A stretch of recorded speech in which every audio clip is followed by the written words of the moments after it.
Unearthly tales can unsettle us. While children's imaginations run wild with stories of ghosts and monsters, some adults say these creatures are real. In order to manifest, these things need energy. Could there really be an unknown primate living right among us? Tonight, let go of what you think you know. Once you go down the rabbit hole, don't stop. Even if it takes you to outer space. If the clock started ticking earlier, there were civilizations like us billions of years ago. What's out there? Who knows? Next on Chronicle. This is Chronicle on WCVB Channel 5.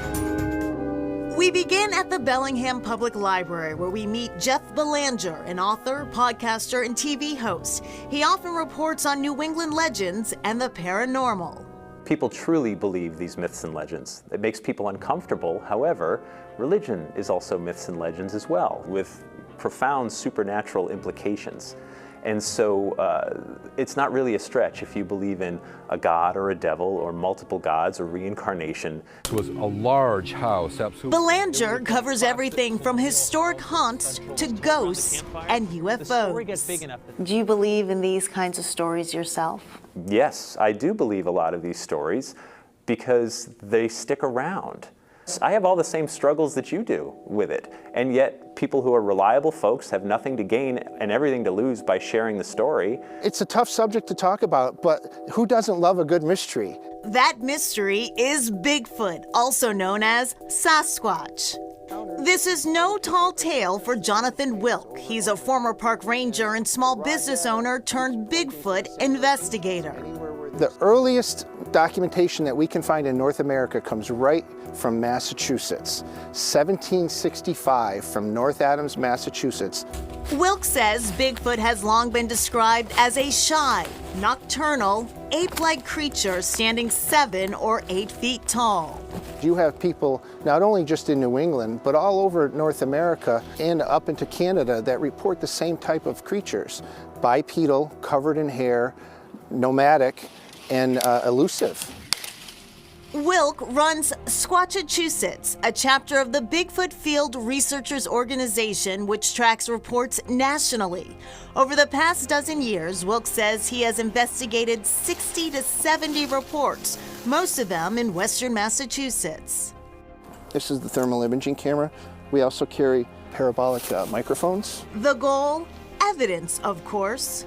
Is there a footprint? Is there a possible hair? The flexible foot is very unique to the Sasquatch, and it leaves a unique print. This thing walked off and we had... Tim Vogel believes these footprints are from Bigfoot. In 2022, he and his brother Eric photographed and cast the prints in Savoy State Forest in the town of Florida. I said, look at this print.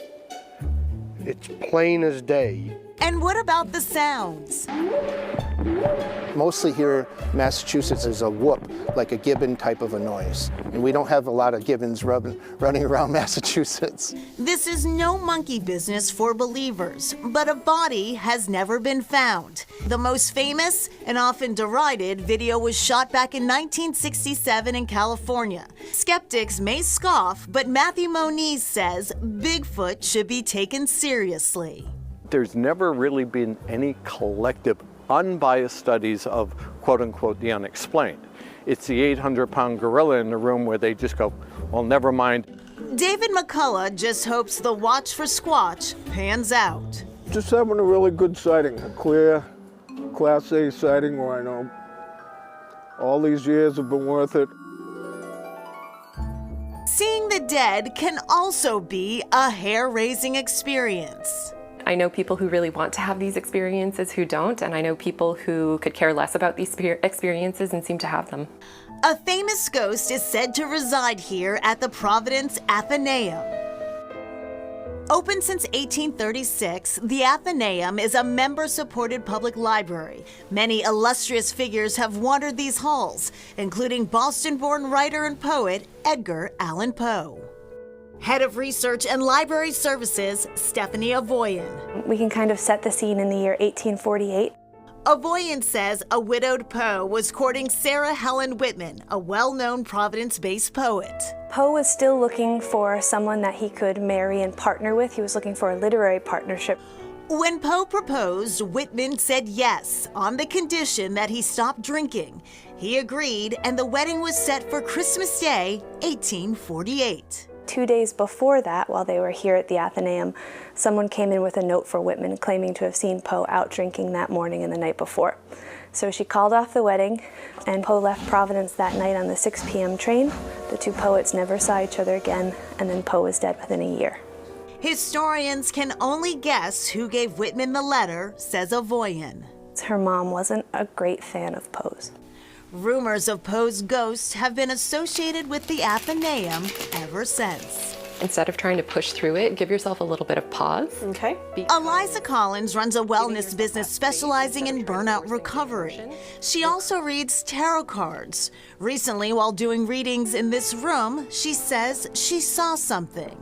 I thought that I saw somebody browsing the books, and it looked like they were in maybe late 19th century dress, and I looked up to say hello to them, and there was no one there.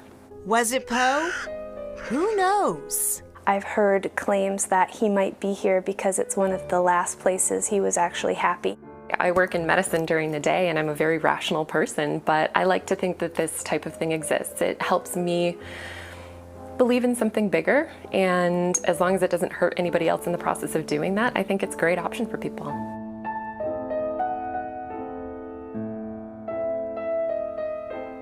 All right, back to Bigfoot. Yes. What about the people who say, what if this is a more familiar animal, like a bear standing on its hind legs, which can appear human-like? Yeah, well, the Squatchachusetts team says no way. While they've been in the woods, they've had rocks and sticks thrown at them, and they've heard sounds that just don't add up. Now, whether there is Bigfoot or not, they do say it is nice to be outside with like-minded people. Yes, at least it's a nice walk in the woods. Up next, are these voices from the past?